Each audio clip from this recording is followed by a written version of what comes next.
कमाए पिया गहिल तू शहर, एहने जवानी हमर डाहता कह राजा हो। रुपया कमाए पिया गहिल तू शहर, एहने जवानी हमर डाहता कहर। दूर निभोले भरवा से होला भरवा से, घरे अइबना बलम जे बहारवा से, तो दिलावा लगल बेदरवा से। घरे अइबना बलम जे बहारवा से, तो दिलावा लगल बेदरवा से।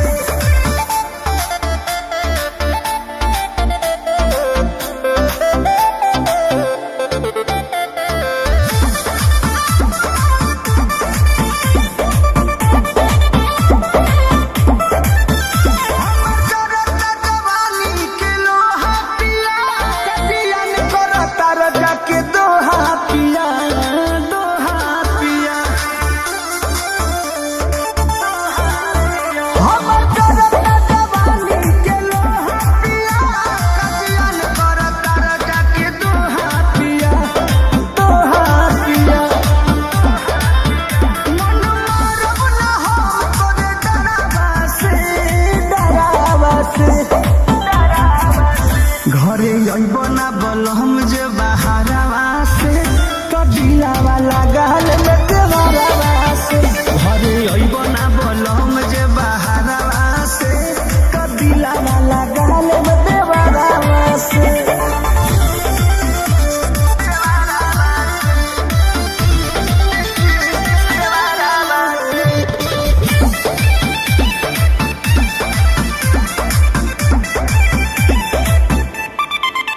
धीरज पर मुझ बुझे न बतिया बलम, सुती रात भर लेके हम तकिया बलम तकिया बलम।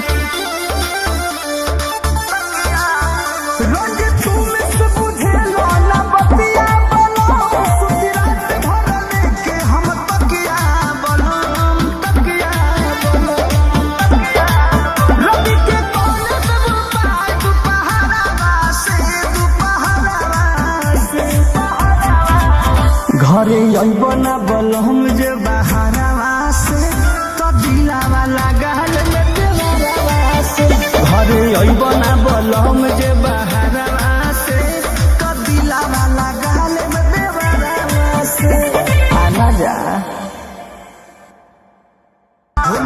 दूर निभोले भरवा से होला भरवा से। घरे अइब ना बलहम जे बहारवा से, तो दिलावा लागल बेदरवा से।